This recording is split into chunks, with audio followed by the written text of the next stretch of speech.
Bonjour à tous, et comme je ne dis jamais bonjour durant mes vidéos, j'ai décidé de dire bonjour. Bonjour. Cette fac se découpera en 3 parties thématiques, que j'ai appelées Fac Nawak, tout ce qui touchera à votre serviteur et à des demandes d'ordre général, Fac Création, qui va traiter de la chaîne en elle-même, et Fac Culture, qui va répondre à toutes les questions de goût et de couleur, de jugement. On est parti. Matt Bosson qui nous demande « Ton idée du bonheur ?» Le bonheur, c'est une belle femme. Ah, ça, c'est de la vanne de philosophe à la con qui fera marrer que les deux du fond qui aiment pas Platon. Si tu n'aimes pas Platon, tu comprendras cette blague. Tu n'es pas obligé d'y rire, elle n'est pas drôle. Plus sérieusement, le bonheur comme fuite du mal, poursuite du bien. Je dirais que c'est avant tout se sentir bien. C'est phénoménologique autant que psychique. C'est est-ce que tu es capable, au jour le jour, de te dire que ton temps n'est pas perdu et que ce que tu as fait a pu faire en sorte de te sentir mieux que la veille. Après, le bonheur comme fuite du désir chez les bouddhistes ou douleur à supporter chez les stoïciens et les catholiques, bon, ça me convainc assez moyennement. Moi, j'aurais plutôt la tendance montagnarde de penser que le bonheur est de savoir être à soi. Avec tout ce que ça peut impliquer, parce que la phrase veut tout et rien dire, mais bon, ça nécessiterait une déserto entier, dédié. Et je n'ai pas le temps. Donc, être à soi est mieux qu'hier. Question de Full of a Took. Que penses-tu des philosophes contemporains? Peut-on être philosophe aujourd'hui? Philosophe. Pas tant que ça. Moi, personnellement, je me considère absolument pas comme philosophe. Je n'ai pas plus de légitimité que quelqu'un d'autre pour parler de philosophie. Je pense en revanche qu'on peut parler de philosophie, quel que soit le sujet et de quelque manière que ce soit. J'aime beaucoup la phrase de Proust qui dit on peut apprendre autant de choses dans les pensées de Pascal que dans une réclame pour un savon. Mon choix, en tout cas, ça a été d'aborder les sujets, soit beaucoup de sujets avec de la philosophie, ou par la philosophie, mais je tente de ne pas faire que ça, quoi. C'est le principe de pluridisciplinarité dont je parlais dans la vidéo présentation, et qui finalement se mue en une omnidisciplinarité, mais bon, ça, à la limite, j'en parlerai en temps voulu. On peut dire ce qu'on veut avec de la philo, en fait, mais il faut pas se réduire à n'utiliser qu'elle. C'est un des principes de l'anthropologie, justement, d'essayer de parler de chaque sujet de plusieurs manières que ce soit, avec plusieurs angles, en fait. Parler philosophiquement de sujets pas philosophiques, ou parler de philosophie, mais pas philosophiquement. C'est plus une méthode, en fait, que j'applique qu'une fin. Je pense que la philosophie, d'une manière générale, est perdue lorsqu'elle ne fait que de la philosophie. Sinon, peut-on être philosophe aujourd'hui? Bah, on peut toujours. Après, il y a différentes façons d'être philosophe, et que ça soit sanctionné par la population, par un diplôme. En fait, je trouve que ça verbigère pas mal, quoi. Mais moi, ça m'évoque pas grand-chose. Je préfère ce qui prend corps. D'une manière générale, je préfère les philosophes contemporains pas vus à la télé, quoi. À la télé, ça fait très donneur de leçons. Ceux qui écrivent des livres, en tout cas, me conviennent davantage, parce qu'ils n'ont pas besoin de troquer leurs pensées contre de la compréhension immédiate. Sur un plateau, ça devient vite une sorte de coach de vie, ou un orateur qui t'assomme avec sa thèse, qu'il a depuis des années, il écrit toujours le même bouquin pour démontrer la même chose.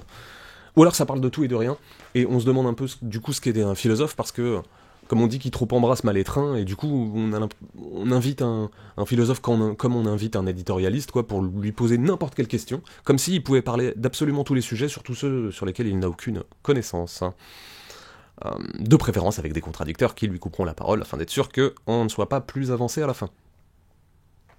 Question de Pierre-Jacques, à quoi attribues-tu principalement la décadence de notre société qui s'effondre un peu plus chaque année? Bon, alors déjà, t'as l'air d'être un sacré marrant. Les gens doivent s'arracher ta présence en soirée. Alors, définis-moi la décadence. Parce que concrètement, toute société est perpétuellement en décadence. Et le surplace n'est pas non plus une option valable. Mais je donnerai mon opinion sur le surplace grâce à une question qui arrivera un peu plus tard. Du coup, je ne sais pas ce qui s'effondre si tu ne me le définis pas. D'autant que moi j'ai une position un peu particulière sur le sujet, parce que, position que j'exprimerai dans une vidéo à venir, qui s'appellera probablement C'était mieux avant, un truc comme ça, que j'ai commencé à écrire, et qui part de la phrase de Murray, toujours tout a été irrespirable. Je suis pas sûr que ce soit pire maintenant, en fait. Je pense que nous sommes, malgré nous, pétris d'un millénarisme rampant, latent, qui fait que demain n'est jamais aussi bien qu'hier. Ou que la projection d'hier, plutôt, de la manière dont on se souvient d'hier. Les sociétés ne se portent jamais bien au présent, et c'est plutôt normal, en fait. Même si...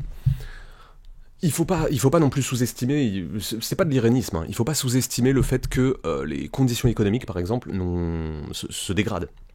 Tout devient pire lorsque les gens ont le ventre qui crie famine. Ça, c'est évident. Donc s'il y a un problème que je ne peux nier, c'est celui des conditions de vie qui rendent tout plus grave. De là à dire que tout s'écroule, moi j'aurais tendance à... je l'ai déjà dit tout à l'heure, mais j'aurais tendance à penser que tout s'écroule toujours, tout le temps, en fait. Face à ça, du coup, j'applique une sorte de pessimisme joyeux. Je suis pas naïf, peut-être un peu béat. Et je trouve que le monde est un endroit sordide, mais qu'il n'y en a qu'un, qu'il faut bien faire avec. Alors, en attendant de mourir, j'aime rire. Linal qui demande quel est ton parcours. Parcours, je n'en ai pas. J'ai 2 ans et 4 mois. Blague à part, je fais des vidéos et je ne fais que ça. Mon parcours ne vous éclairerait en rien. Je peux toutefois affirmer, comme je l'ai déjà fait dans un live je crois, que je n'ai pas de diplôme relatif à ce dont je vous parle en vidéo. Je n'ai fait aucune étude. Pour être très honnête, je n'ai même pas le bac, quoi, c'est vous dire. Mon parcours professionnel est du coup totalement inintéressant. J'ai fait de l'administration, de la manutention, du sans-emploi, du pôle emploi, pas mal aussi. Du coup, je n'ai pas de... Enfin, ça ne vous éclairerait en rien. Vraiment. Et puis c'est pas très intéressant. À la limite, je peux vous parler de mon parcours sur internet. Là, j'avais plus de choses. Donc j'ai commencé au balbutiement du net à participer à des sites de jeux de rôle, notamment. Donc là, j'ai beaucoup écrit, j'ai créé des jeux, j'ai participé aux forums, aux communautés, etc. Et puis au bout d'un moment, la relève est arrivée. Parce que si en jeu de rôle francophone, il y avait très peu d'informations, très peu de sites au départ, ça a fini par fleurir forcément. Et donc, je me suis dit, allez, je passe la main, quoi, je laisse les autres faire. Et puis l'attrait était peut-être passé aussi au bout d'un moment. Et ensuite, du coup, j'ai fait des chroniques musicales, là, plusieurs années, pendant très longtemps, donc je sais pas si vous savez comment ça se passe, on vous envoie des CD promotionnels, en fait, et vous les chroniquez, vous leur donnez une note, tout ça, vous expliquez, c'est bien, c'est pas bien, etc. Donc c'est la même chose que dans un magazine musical, sauf que vous n'êtes pas payé. Et donc j'ai fait ça pas mal de temps, et puis j'ai fini par arrêter. Et maintenant, je fais des vidéos chiantes sur des sujets qui, visiblement, n'intéressent que vous. Question de...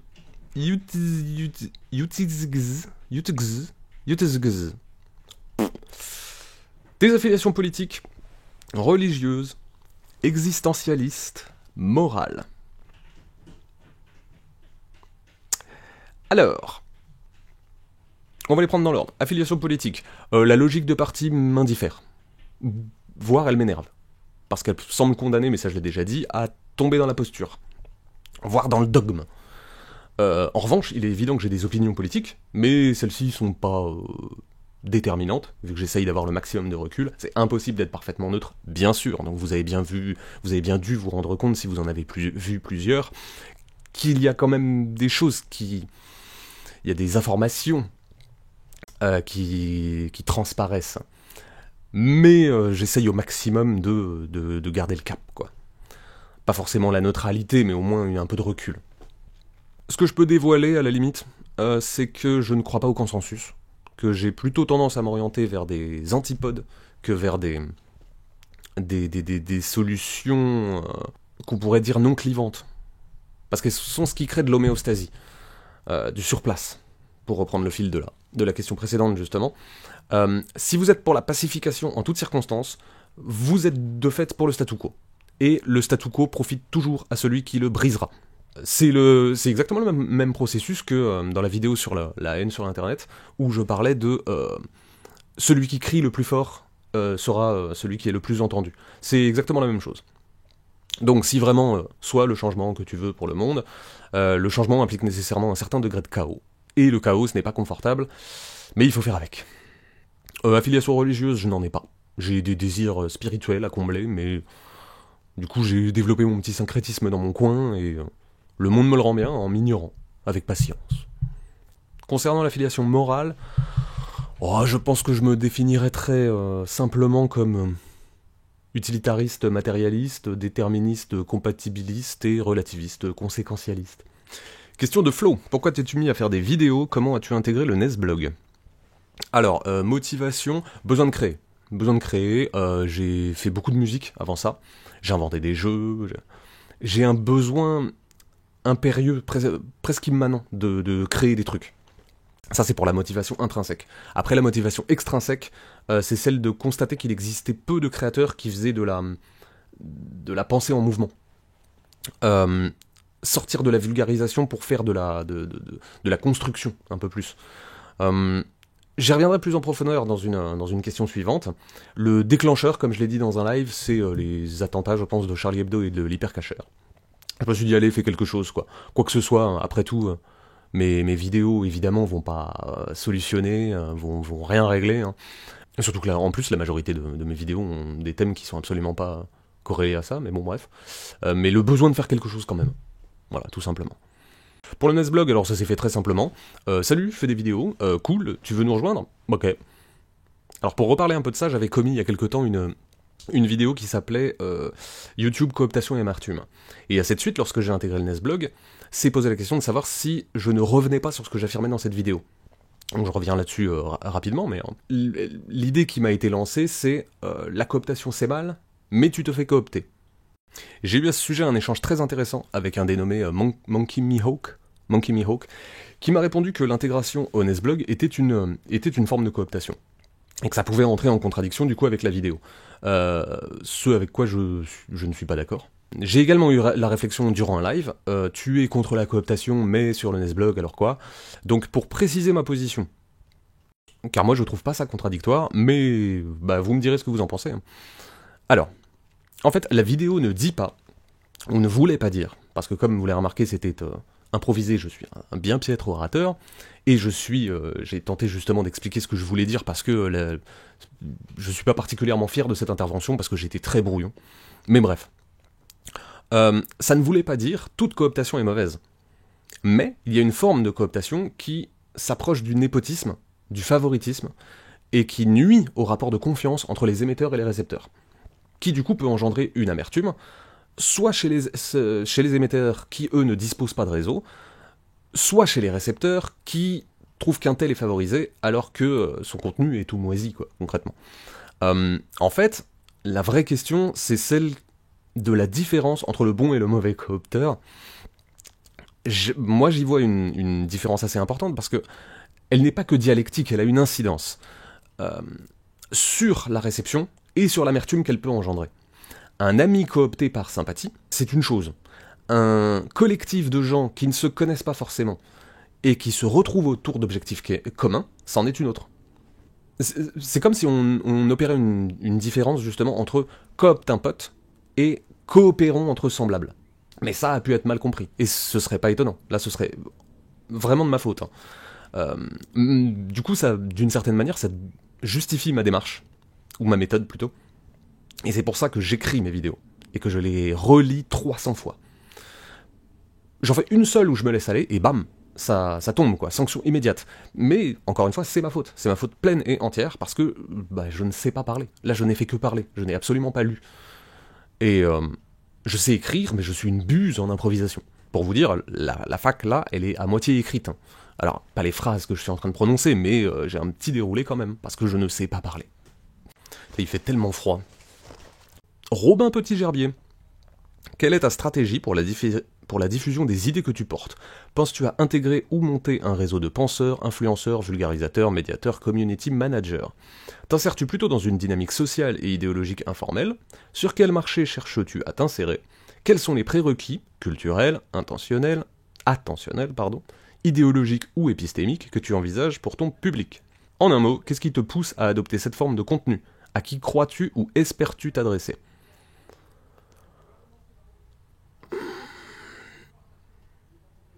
Alors,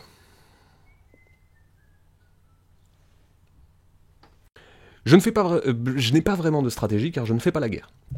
Je n'ai pas vraiment de marché car je ne fais pas de chalandise. Je fais un peu de sodomie de diptère là, mais tu devais bien te douter que je viendrais t'enquiquiner sur le choix du vocabulaire. En revanche, j'ai effectivement fait des choix formels particuliers auxquels je tente de me tenir autant que faire se peut. Alors d'une, j'ai l'austérité. Ça demande de l'implication, mais c'est une condition. J'ai toujours pensé que le divertissement nuisait à l'apprentissage. Je tente d'éviter le divertissement comme la peste. On connaît tous des vidéastes hyper sexy qui brodent des vidéos archi montées, fun, what the fuck, avec de la musique sympa, des blagues tous azimuts, 1200 références pop culture à la minute. Cela ne marche pas. Enfin, en tout cas, pas sur moi. Ce n'est pas comme ça que fonctionne la pédagogie. C'est faux de dire que c'est une porte d'entrée à un domaine qui sans ça n'aurait pas forcément intéressé, notamment les plus jeunes. Si vous interrogez les spectateurs un mois plus tard sur une vidéo extrêmement divertissante, ils ne se souviendront de rien. Ils auront tout oublié. Cela ne marche pas. C'est bien pour ça qu'on appelle ça du divertissement d'ailleurs, car cela divertit la personne. Mais ça divertit aussi du sujet de la vidéo. Ça par exemple, c'est chiant, hein. Bon bah c'est l'effet que ça me fait quand je vois une vidéo où tout est très saccadé, très rapide, très drôle. Au final, j'aurais retenu que le divertissement, parce que divertir ça a deux sens, mais qui en fait n'en font qu'un. Nous sommes divertis parce que nous pensons à autre chose, et nous sommes divertis parce que nous nous amusons en quelque sorte. Mais dans tous les cas, les deux sens se recoupent. C'est-à-dire qu'à un moment donné, si vous êtes amusé, vous pensez à autre chose. Et donc si vous êtes diverti, vous n'allez pas retenir, ou en tout cas beaucoup moins. Hein. Pas totalement, mais beaucoup moins. Donc c'est pour ça qu'il y a une mise à l'écart autant que possible des éléments divertissants, et que j'essaye de m'effacer au maximum devant mon sujet. Je le fais d'autant plus que le sujet est compliqué d'ailleurs. Je peux faire le con, un peu, du moins sur un in publicum. Je peux pas le faire sur un in deserto. C'est trop lourd, c'est trop... Ça divertirait du propos, justement. Et même maintenant que j'ai une caméra, je tente autant que possible de minimiser l'attention sur moi, tout en proposant tout de même un peu d'image pour les gens qui ont du mal à se concentrer sur un contenu uniquement audio. Ça permet peut-être d'attirer l'œil. Je sais que moi j'ai une très bonne, en tout cas bien meilleure mémoire auditive que visuelle, et du coup j'ai pu pêcher en me disant tiens, je vais tenter de proposer surtout de l'audio, mais au final oublier les gens qui ont une mémoire visuelle, ou qui du moins ont besoin d'une accroche visuelle.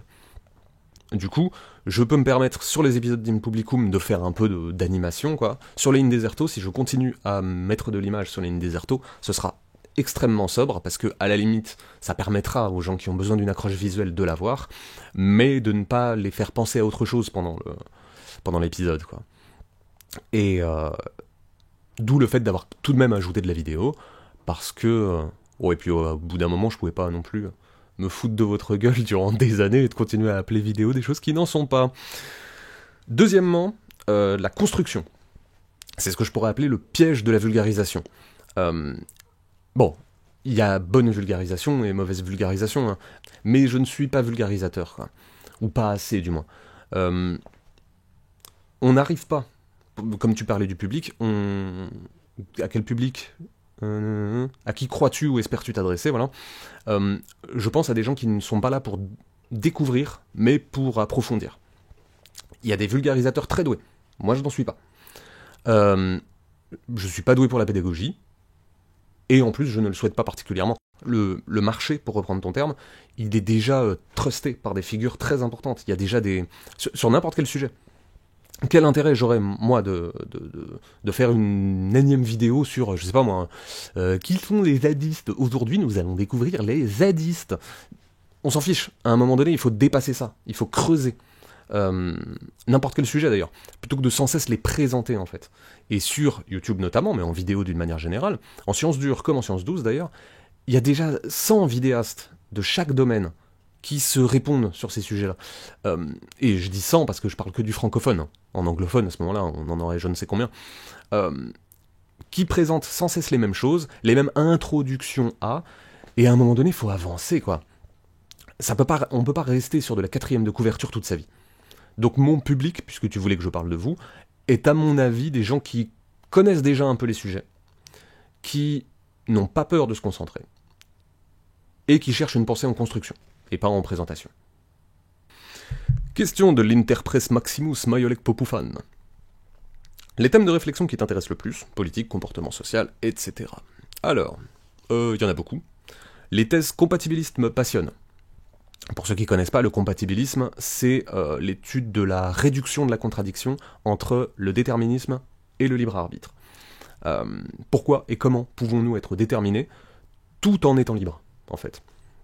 Et ça ouvre du coup à des tas de sujets connexes qui sont extrêmement intéressants, comme la transmission des caractères acquis, la place de la biologie, de l'inné, la stratification sociale, le rôle ou le non-rôle de l'éducation, qui du coup vont jusqu'au plus concret, comme la volonté d'entreprise ou la rétivité sociale.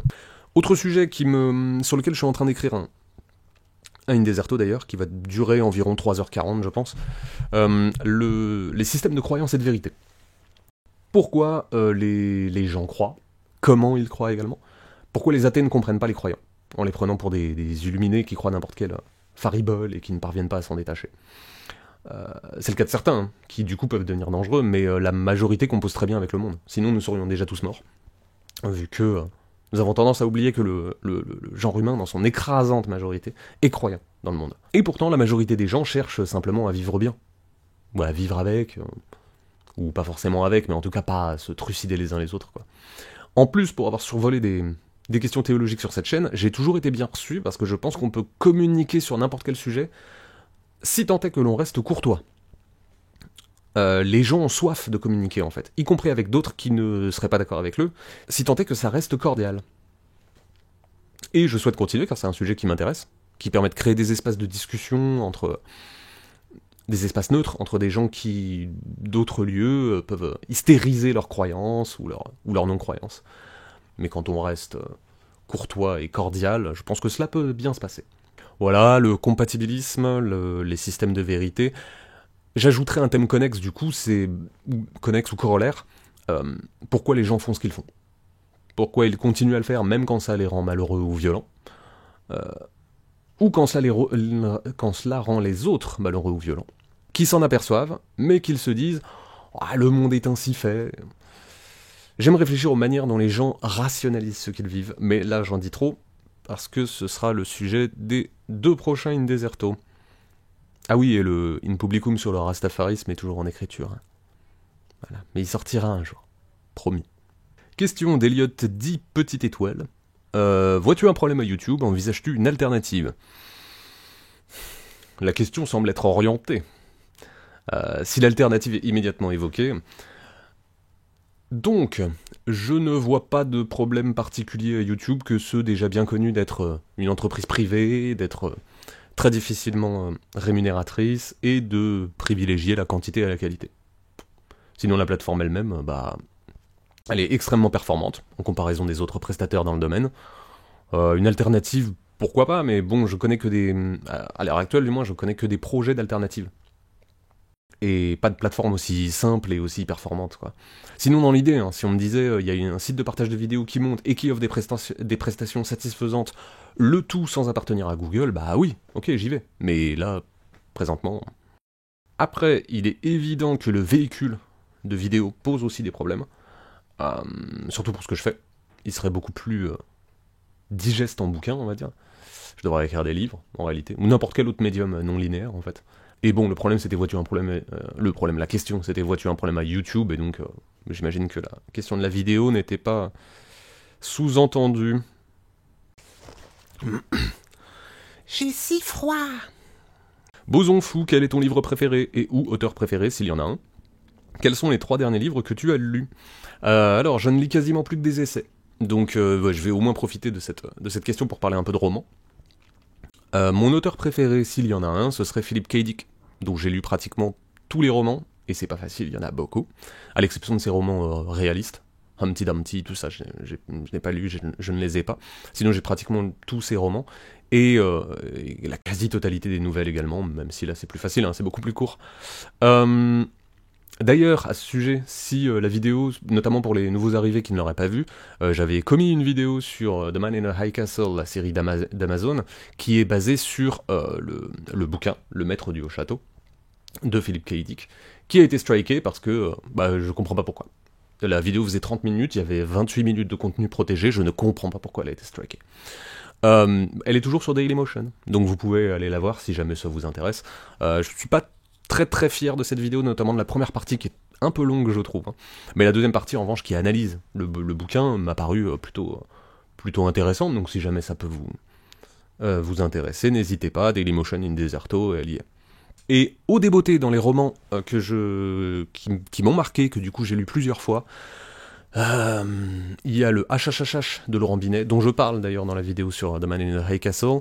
HHHH, c'est 4 H, hein, tout simplement, avec le troisième en minuscule, c'est pour Himmler's Hirn heißt Heydrich, qui veut dire le cerveau d'Himmler se nomme Heydrich, et qui est un essai biographique. C'est difficile à décrire, en fait, c'est un bouquin où Binet parle à moitié de l'opération Anthropoïde, c'est-à-dire pendant la Seconde Guerre mondiale, il y a un groupe, et notamment un Tchèque et un Slovaque, qui ont été envoyés pour assassiner le boucher de Prague, Reinhard Heydrich, et à moitié, il écrit sur lui écrivant le bouquin, en fait. C'est pour ça que c'est un essai biographique. C'est très compliqué à expliquer là comme ça, mais en fait c'est très digeste, ça se lit très bien, et c'est un bouquin qui m'a beaucoup plu. Et dans un peu le même domaine, c'est pareil, c'est biographique, ce serait le Tout de suite de Morgan Sportes, que pareil, j'ai lu plusieurs fois parce que je l'ai beaucoup aimé, qui parle du gang des barbares. J'allais dire de l'affaire Ilan Halimi, mais en fait ça parle beaucoup moins d'Ilan Halimi que du gang des barbares en lui-même. Et ce n'est pas très bien écrit. Enfin, j'ai trouvé ça très journalistique comme écriture, alors pourtant c'est un écrivain, c'est un romancier, hein, mais quand je l'ai lu la première fois, je pensais que c'était le bouquin d'un journaliste, parce que j'ai trouvé ça assez pauvrement écrit. Mais par contre, alors qu'est-ce que ça se lit bien, enfin même si c'est pas extrêmement bien écrit, c'est pas grave, on a envie de dévorer l'histoire, et on s'enfile les pages, hein, ça se lit très bien, très vite. Hein. Voilà. Après, comme c'est au débeauté, il y en aurait certainement d'autres, mais ce sera pour une prochaine fac. Ensuite, les 3 derniers livres que j'ai lus, je ne peux pas dire quels sont les 3 derniers livres que j'ai lus, parce que je lis, en gros, comme ce sont des essais, entre 2 et 15 bouquins en même temps, quoi.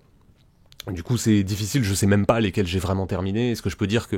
Enfin, je sais pas, je peux même pas répondre à cette question. En revanche, dans certains que je lis actuellement, donc pour les trois que je suis en train de lire présentement, il y a La stratégie du choc de Naomi Klein, Se distraire à en mourir de Neil Postman, dont j'ai parlé dans une autre vidéo, et Les formes élémentaires de la vie religieuse d'Émile Durkheim. Là, je vais mixer les deux questions, parce qu'elles vont très bien ensemble, et que je peux y répondre du même coup. Linal qui demande quelles sont les lectures avec lesquelles tu as commencé, celles qui t'ont accompagné au cours de ta vie, et que tu continues sinon à lire, à porter dans ton cœur. Et question de Elliot dit petite étoile, astérisque, tout ça. Quelles sont tes principales lectures, tes grilles de lecture majeures ? Alors, je vais mixer les lectures premières et persistantes, parce que, en fait, je me les approprie, et du coup, les lectures persistantes finissent d'une certaine manière par devenir des lectures premières. Et inversement, d'ailleurs. Les anciennes lectures finissent par devenir persistantes. Du coup, j'ai essayé de piocher des époques, des styles différents, pour vous donner un condensé de vraiment ce qui m'a le plus marqué, et les bouquins qui me reviennent en tête, dès que je réfléchis à un sujet, il y a forcément une des phrases qui me revient en tête. Donc, j'en ai pris 3. Les pensées de Marcus Aurelius, les essais de Michel de Montaigne, et l'éthique de Benedictus Spinoza. Il y a gradation dans la complexité en plus. Alors les pensées de Marcus Aurelius, c'est extrêmement facile à lire. Si vous n'avez pas l'habitude de lire des ouvrages de philo ou quoi, jetez-vous dessus. C'est très simple, c'est très court. Enfin le bouquin en lui-même n'est pas très court, mais ce sont des tout petits paragraphes. Parfois c'est juste une phrase. À la Gai Savoir de Nietzsche, pour ceux qui connaissent, ou voilà, ce sont des sentences en fait les unes à la suite des autres. C'est très facile à lire. Et j'aime beaucoup Marc Aurèle d'ailleurs, parce que c'est un des rares stoïciens que je peux lire sans me sentir déprimé, quoi. La pensée du renoncement, c'est des philosophes mortifères qui préfigurent la scolastique en plus, et ses dérives. Moi, j'ai beaucoup de mal avec les stoïciens, un peu de Sénèque à la limite, et sinon du Marc Aurèle, mais alors tous les autres, Zénon, Épictète et tout, c'est une tristesse. Épictète, quand même, le type qui est capable d'écrire, je vous le cite en substance, enfin je m'en souviens pas par cœur, mais ne rit jamais trop, jamais de n'importe quoi, et jamais à gorge déployée. Quelque chose comme ça. Enfin, au secours, quoi. Non, moi je peux pas, je peux pas suivre, j'aime beaucoup rire, et donc je ne peux pas suivre des gens qui pensent ce genre de choses, enfin qui nous demandent ce genre de choses, c'est pas possible. Donc moi j'ai un gros problème avec les stoïciens, qui me semble être une philosophie du renoncement. À la limite, ça peut être utile pour une étape de sa vie, quand on est très malheureux, et on se dit, bon bah au moins je suis malheureux, mais je le prends bien, mais sinon, demander toute sa vie à être malheureux, non, je n'y arrive pas. Mais Marc Aurèle, oui. Peut-être parce qu'il est pas entièrement stoïcien, ou je sais pas. En tout cas, lui, ça va. Les essais de Michel de Montaigne, alors là, c'est un... Bon, moi, c'est un des rares bouquins de philo où j'ai appris des paragraphes entiers par cœur, quoi. J'aime énormément, Alors, gradation dans la complexité, comme je disais tout à l'heure, c'est-à-dire que autant les pensées de Marc Aurèle, ça se lit extrêmement bien, autant les essais de Michel de Montaigne, on arrive avec une sorte de mélange de vieux français, de bourguignon, enfin, ça devient un peu plus compliqué à lire, mais bon, dans les éditions traduites, on va dire, c'est très lisible, c'est lumineux, vraiment, je vous les conseille. Ce sont 3 gros pavés, hein. Alors attention. Il faut que vous preniez absolument une édition, moi j'ai celle du livre de poche qui est très bien, où les notes sont en bas de page, et donc avec toutes les traductions, c'est très, très utile, parce que sinon on m'a offert le 3e tome que je vais devoir... que j'ai dû racheter du coup, le 3e tome où toutes les notes sont en fin d'ouvrage, c'est terrible, parce que du coup vous passez votre temps à passer du corps aux notes à la fin, enfin c'est illisible. Et enfin, l'éthique de Benedictus de Spinoza tout court, que dire ? C'est génial, mais je suis toujours pas sûr d'avoir bien tout compris. Mais c'est génial. Mais c'est incompréhensible. Le retour du crétin de Touc qui nous demande quels sont tes livres, bandes dessinées, films, œuvres musicales, etc. favoris. J'ai pas 15 000 heures là, hein. C'est déjà long. En plus j'ai froid. Alors, je vais quand même essayer de répondre, mais alors je vais répondre très brièvement. Et attention, le taux de snobisme va devenir vrai dans cette pièce pour quelques instants. Alors, bande dessinée, bon, livre c'est déjà fait. Bande dessinée, je citerai Larsenet, Isler, Bilal et Gottlieb. Dans des styles très différents, tous francophones là pour le coup, donc je suis au moins allé chercher un nom francophone, Bill Watterson, Calvin and Hobbes, dont je parlerai dans une vidéo d'ailleurs. J'en reste aux bandes dessinées européennes entre guillemets, parce que je ne lis pas de comics et de mangas, à moitié par ignorance et à moitié parce que j'ai pas le temps en fait. Ignorance parce que je sais pas forcément vers quoi me tourner. À chaque fois que je prends un comic ou un manga au hasard, je retombe toujours sur la même formule, donc soit de super-héros, le super méchant, ils se battent et tout, et voilà.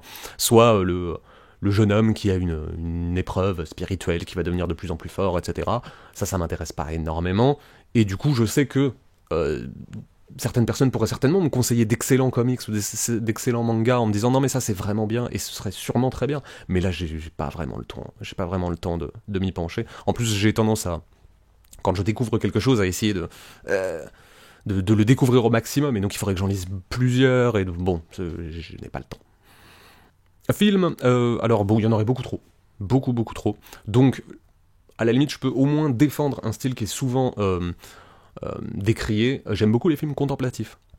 J'aime beaucoup les films avec des belles images, quitte à ce que le scénario pâtisse un peu ou quoi, mais alors quand il y a une patte artistique, quand il y a quelque chose de fort, j'aime beaucoup. Donc j'aime beaucoup les David Lynch, j'ai beaucoup aimé même des films qui ont apparemment plu à personne, comme The Fountain ou The Cell. Moi j'ai trouvé ça magnifique à voir.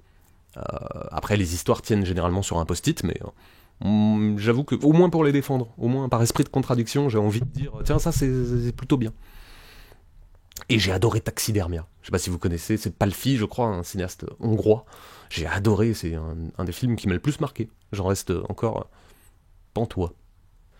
Et donc pour les œuvres musicales, on va passer à la question suivante de Flo. Est-ce que tu aurais des artistes musicaux à conseiller ?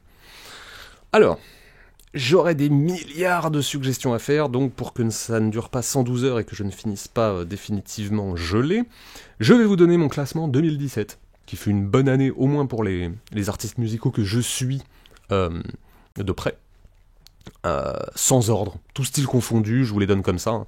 Mais encore une fois, venant d'artistes que je connaissais déjà, donc que j'admirais déjà. Donc c'est un peu facile, mais ça me permet du coup de vous présenter à la fois des artistes musicaux que j'ai à conseiller, et d'excellents albums qui sont sortis seulement l'année dernière.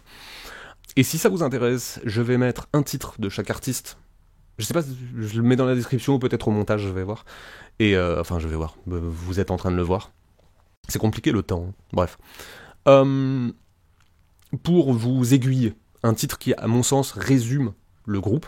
Et du coup, au moins en un morceau, vous saurez, soit c'est peut-être pour moi, je vais aller écouter, soit c'est pas du tout pour moi, j'ai même pas envie. Comme ça, au moins, ce sera fait.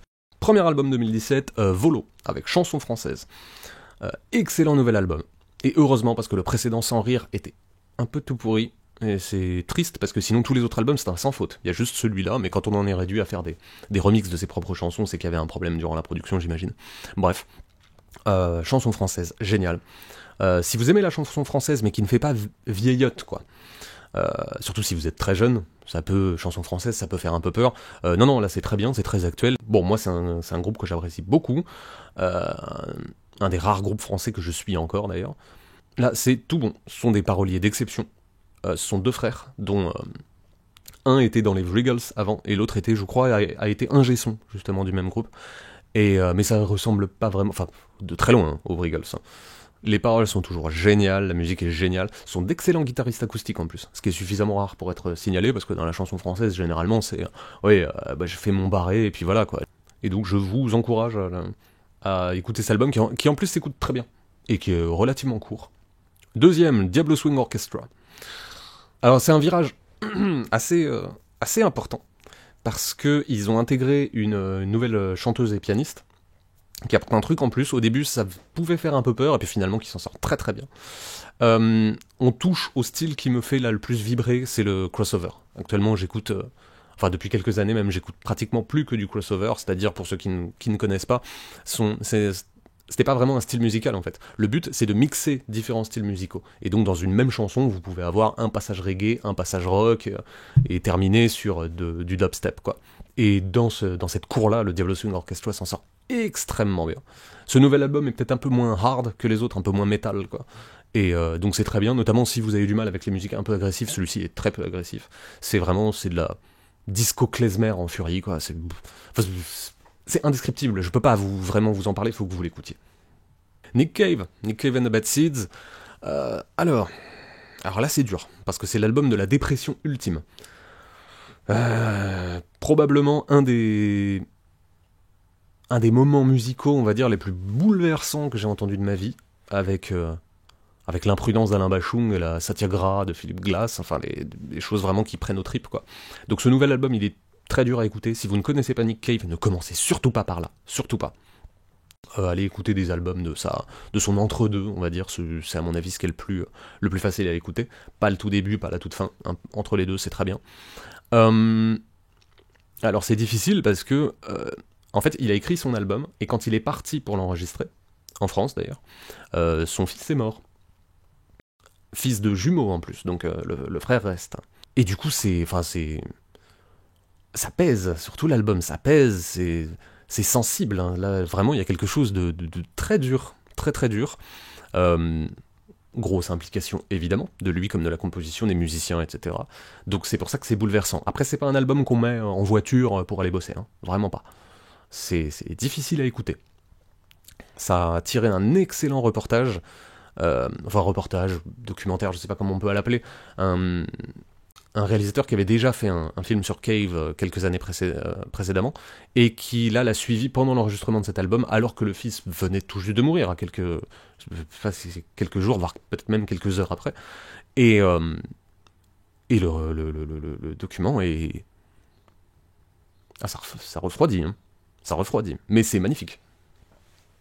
Et donc là, la découverte entre guillemets de l'année, qui est le seul groupe que je ne suivais pas, de toute façon il n'existait pas, il vient juste de se former, c'est Zelenharder. Crossover une fois de plus, donc comme quoi j'en écoute beaucoup. Au départ, c'est pas vraiment un canular, mais c'est une demande d'un fan de ce... Alors, comment il s'appelle Mazieux non.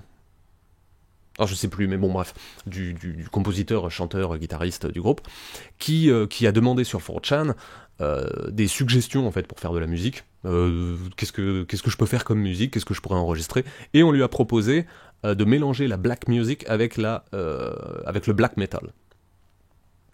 Alors, c'est un objectif qui en fait n'est pas résolu. C'était pas tout à fait vrai, il y a une escroquerie là-dessus, l'album c'est pas uniquement un mélange de Negro Spiritual et de black metal, quoi. C'est pas tout à fait ça, mais il y a quand même un peu de ça. L'album est très bien parce qu'il est très rafraîchissant, très original. Les interludes sont tout pourris, je sais pas pourquoi il a fait ça. En gros, probablement pour faire un vrai album, il avait besoin de plus de pistes. Et du coup, il y a 3 interludes. Le premier, à la limite, est pas mal, mais les 2 suivants sont complètement nuls. Et c'est un peu dommage parce qu'il a enregistré d'autres morceaux, Bellator Lira et Spiritual, que j'ai mis à la toute fin de La haine sur Internet, là, qui sont 2 excellents morceaux et qu'il aurait pu intégrer à cet album parce qu'ils allaient tout à fait dans le concept. Bon, il l'a pas fait, après c'est lui, c'est son album, hein, mais du coup, c'est en demi-teinte, parce que à la fois c'est génial, c'est très rafraîchissant, c'est très original, et à la fois c'est pas très abouti, quoi. Ça aurait pu être beaucoup mieux, on va dire. Avec une autre sélection de titres, ça aurait pu être beaucoup mieux. Et mentions honorables à ce qui ne sera pas parmi mes favoris 2017 pour X ou X raisons, mais si jamais ça vous intéresse, je vous invite à vous y pencher quand même, c'est le dernier Ultra Vomit, qui est très très bien, vraiment très très bien. Je le mets pas dans le top non plus parce que comme tous les albums un peu influencés par le grind avec plein de pistes très courtes, bah forcément il y a du bien, il y a du moins bien, quoi. Et en plus ça peut pas plaire à tout le monde, donc j'allais pas le mettre non plus dans les suggestions les plus évidentes. Les Flowbots, l'album No Enemies qui vient de sortir, le problème c'est que je n'en ai écouté que quelques pistes, je l'ai pas écouté en entier, et donc par honnêteté je peux pas dire ouah c'est génial, je sais pas. En tout cas ce que j'ai entendu c'était extrêmement bien, notamment grâce à des choristes qui ont été recrutés pour donner un peu plus de corps, quoi. Mais je ne l'ai pas écouté en entier, donc je peux pas non plus le conseiller les yeux fermés. Et Manes, dont l'album sortira en 2018, il était censé sortir en 2017. Bon, je peux pas vous conseiller un album qui n'est pas sorti. Et enfin, dernière de Flow toujours, as-tu des vidéastes à conseiller ? Alors j'ai réfléchi et j'ai cherché, et malheureusement j'en ai pas beaucoup trouvé. Je vais juste vous en proposer un, ou plutôt une, parce que je voulais pas tomber dans 2 écueils en fait, soit vous proposer quelque chose qui est tellement connu que vous le connaissiez déjà, donc c'est pas forcément nécessaire, soit vous proposer quelqu'un que je connais, alors que je connais sur le net, soyons d'accord, je connais aucun vidéaste dans la vie de tous les jours, j'en ai jamais rencontré, mais même d'avoir correspondu un peu avec, ça peut tomber justement sur cette histoire de népotisme, de favoritisme, tout ça, vas-y, coopte un pote, quoi. Donc là j'ai pris quelqu'un que je ne connais pas, mais qui fait un petit peu la même chose que moi, enfin grosso merdo, quoi. Il y a vraiment des rapprochements à la fois dans les thèmes et dans la forme, des réflexions sur des sujets sans lien, ou sans lien apparent du moins, et plusieurs de ces thèmes sont des thèmes d'ailleurs que j'ai abordés ou que je vais aborder dans le futur. Donc j'ai découvert il y a peu, j'ai trouvé la comparaison amusante, donc je vous incite à aller voir un peu ce que fait l'Alégiste dans le labo de l'Alégiste. En plus ça me permet de favoriser quelqu'un qui fait un thème à peu près approchant, parce que ça aurait pas vraiment de sens, même si j'adore une chaîne, de vous envoyer sur un truc qui parle de macramé, quoi. Voilà, c'est fini, et donc pour les 3 du fond qui sont encore là, vu que les autres ont dû partir après la 14e minute, ce que je peux comprendre, je suis comme d'habitude en rédaction de 12 000 épisodes à la fois, tout comme les bouquins en fait, je suis incapable de me focaliser sur un truc, et donc c'est pour ça aussi que ça sort un peu au compte-gouttes, mais parce que j'avance sur plusieurs terrains en même temps. Ça devient plus compliqué également, parce que au niveau formel, j'ai un peu dépassé le PowerPoint, et donc ça demande du tournage supplémentaire, le mixage à la limite c'est la même chose, mais du montage supplémentaire. Et en plus je suis actuellement dans une situation qui m'empêche de passer autant de temps que je le voudrais sur la confection des épisodes, notamment les In Deserto, qui me demandent un temps pas possible, notamment pour la rigueur. Au départ j'ai pu faire des petites erreurs ou quoi, et maintenant je ne veux plus en faire, donc je me relie énormément, je source de plus en plus, et donc ça finit par prendre des heures et des heures. Du coup je déplore la perte de temps, mais après je me déporte, du coup, sur des épisodes qui demandent moins de temps, notamment les in publicum, ou les petites interventions de ci, de là, ce qui permet quand même de garder un petit peu d'actualité, ça me permet aussi de faire des choses, de rester dans l'action, quoi. Je sais que certains me l'ont dit, bah oui, on préfère le contenu un petit peu plus léché, mais malheureusement là j'ai pas le temps, en plus, comment dire, pour être parfaitement honnête, et de toute façon on est entre nous, comme on l'a dit, hein, tout le monde est parti, je vis actuellement dans un domicile qui n'est pas le mien, enfin j'ai pas vraiment de domicile, quoi, et du coup, psychologiquement, enfin moralement comme financièrement, c'est très difficile pour moi de m'impliquer uniquement sur des vidéos qui ne me rapportent rien. Donc moi j'adore faire ça, et puis je vous sais très gré de les suivre, mais voilà, c'est difficile, donc je fais ce que je peux. Je suis désolé pour ceux qui attendent des tonnes de vidéos hyper lourdes, hyper profondes, etc., mais là c'est compliqué, voilà, on va dire ça comme ça. Enfin, et car je ne l'ai encore jamais fait, pudeur, désert et compagnie, je vous suis reconnaissant de votre soutien. J'aimerais vous dire merci à tous, notamment ceux qui sont là depuis longtemps et qui restent encourageants. Tous les Ludo, les Robin, Mayo, Cynic, Karim, Bulot, voilà, ceux qui commentent beaucoup notamment. Ceux que j'oublie, qui commentent mais que je viens d'oublier. Ceux qui ne commentent pas, mais qui suivent. Donc là, forcément, je peux pas vous citer vu que je ne sais pas que vous êtes actifs, mais je vous remercie quand même. Merci à tous, votre jugement est précieux. Au revoir. Ça va, il était bien, celui-là. Au revoir.